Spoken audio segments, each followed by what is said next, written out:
Assalamualaikum warahmatullahi wabarakatuh. Anak-anakku, santriwan, santriwati DTA Al-Mubtadiin, bagaimana kabar kalian? Sehat? Ya, alhamdulillah, semoga kalian selalu sehat ya. Baik, bertemu lagi dengan Bu Zeni di mata pelajaran Tari Islam.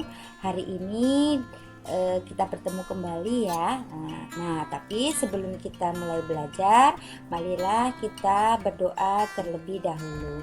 Semoga kita diberikan ilmu yang bermanfaat serta pemahaman dalam mempelajari ilmu-ilmu yang nanti kita pelajari. Baik anak-anakku sekalian, sudah siap? Ya, kita berdoa terlebih dahulu ya. Berdoa di dalam hati dimulai. Berdoa selesai ya.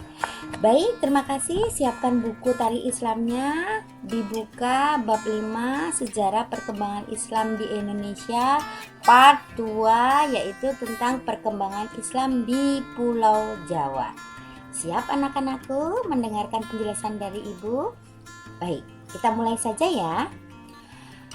Kalau kemarin kita sudah belajar tentang penyebaran agama Islam di Pulau Sumatera. Nah, hari ini kita belajar penyebaran agama Islam di Pulau Jawa. Agama Islam masuk ke tanah Jawa diperkirakan abad ke-1 Hijriah atau abad ke-7 Masehi. Buktinya apa? Dengan ditemukannya makam Fatimah binti Maimun yang wafat pada tahun 475 Hijriah atau 1092 Masehi di desa Leran, Gresik, Jawa Timur. Nah, kerajaan pertama yang ada di Pulau Jawa yaitu Kerajaan Demak. Ini merupakan kerajaan Islam pertama di Jawa dan didirikan oleh Raden Patah pada tahun 1500 Masehi. Raden Patah itu adalah seorang mubalik yang menyebarkan agama Islam di Pulau Jawa. Pada tahun 1518, Raden Patah digantikan oleh Adipati Unus, yaitu dari tahun 1518 sampai 1521. Karena mati muda, Adipati Unus digantikan adiknya bernama Sultan Trenggono, yaitu pada tahun 1521 sampai 1546.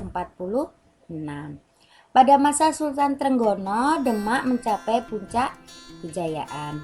Demak meluaskan pengaruhnya ke wilayah timur. Di Demak terdapat Masjid Megah, yaitu Masjid Agung Demak. Pada awalnya masjid ini dibangun oleh Wali Songo dan direnovasi ulang oleh Raden Patah dan Wali Songo pada tahun 1479. Pada tahun 1546, Sultan Trenggono gugur dalam penyerangan di Pasuruan.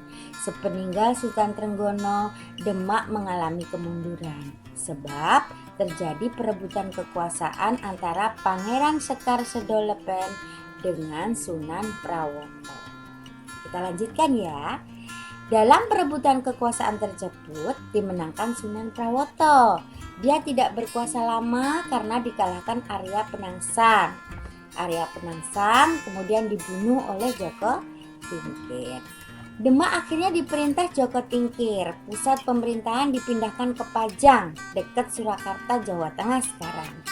Sejak itu, pada tahun 1568 berdirilah Kerajaan Pajang yang didirikan oleh Joko Tingkir yang bergelar Sultan Hadiwijaya. Ya, kita lanjutkan ya.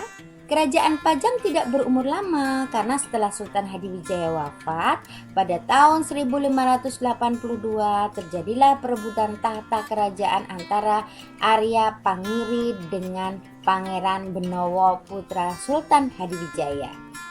Untuk mendapatkan tahta kerajaan tersebut, Pangeran Benowo meminta bantuan Adipati Mataram Sutawijaya. Atas bantuannya, Arya Pangiri berhasil dikalahkan sehingga ia melarikan diri ke daerah Banten. Dilanjut ya.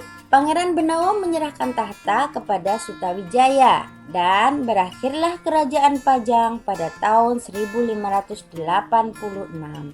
Kemudian berdirilah Kerajaan Mataram baru. Nah, Sutawijaya menjadi Raja Mataram dengan gelar Panembahan Senopati Ing Alogo.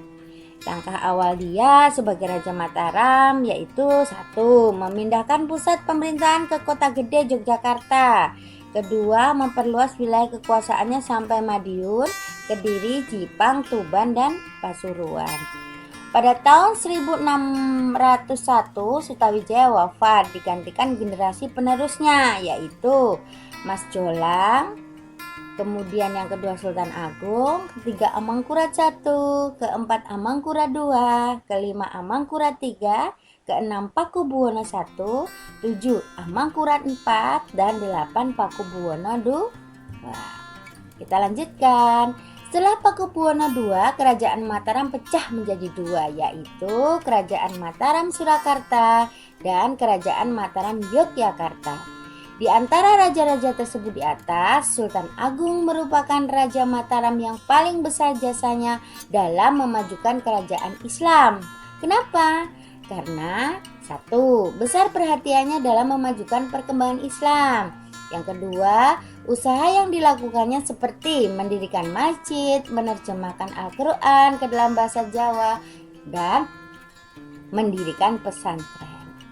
Lanjutkan, kerajaan yang ada di Jawa selanjutnya adalah Kesultanan Cirebon dan Kesultanan Banten di Jawa Barat.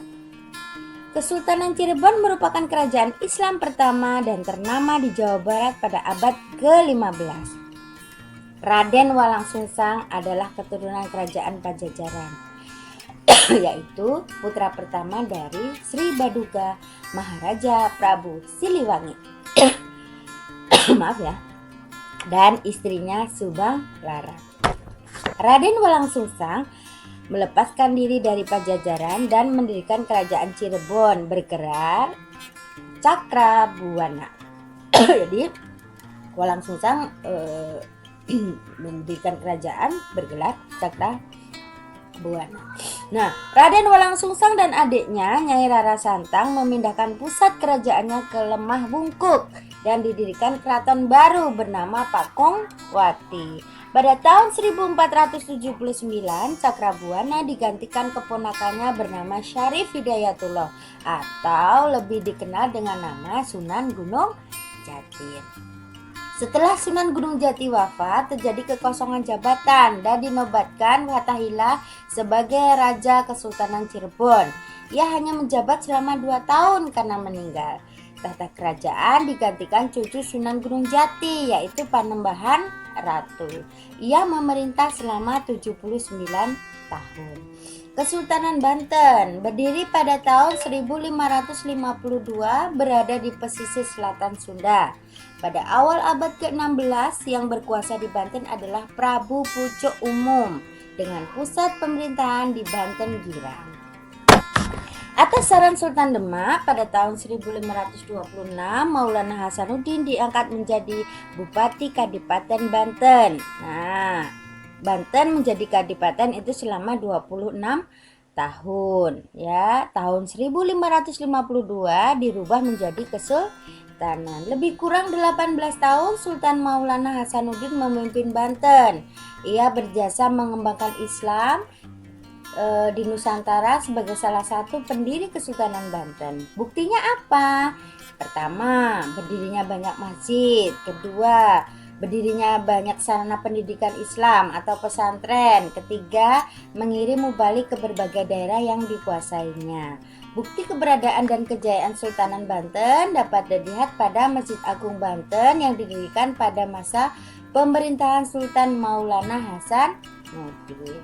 Ya, baik anak-anakku, sampai ini penjelasan Ibu ya tentang perkembangan penyebaran agama Islam di Pulau Jawa. Nah, tugas buat kalian hari ini yaitu sebutkan kerajaan Islam di Pulau Jawa. Tadi kan banyak tuh Ibu yang sejelaskan. Kalian sebutkan ya.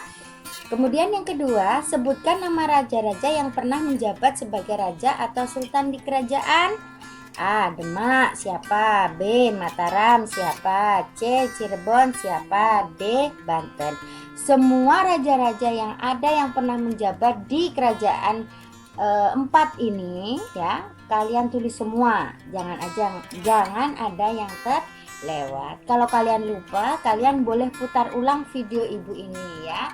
Kalian pause, kemudian kalian tulis kembali ya. Oke, siap. Terima kasih anak-anakku sekalian atas perhatiannya hari ini. Semoga pengetahuan hari ini bermanfaat buat kalian ya. Ya, jangan lupa nanti tugasnya dikirim, ditulis, difoto, dikirim ke link yang ibu kirim. Siap? Kalau ada yang belum jelas boleh tanya Bu Guru ya. Billahi taufik wal hidayah. Wassalamualaikum warahmatullahi wabarakatuh. Dadah.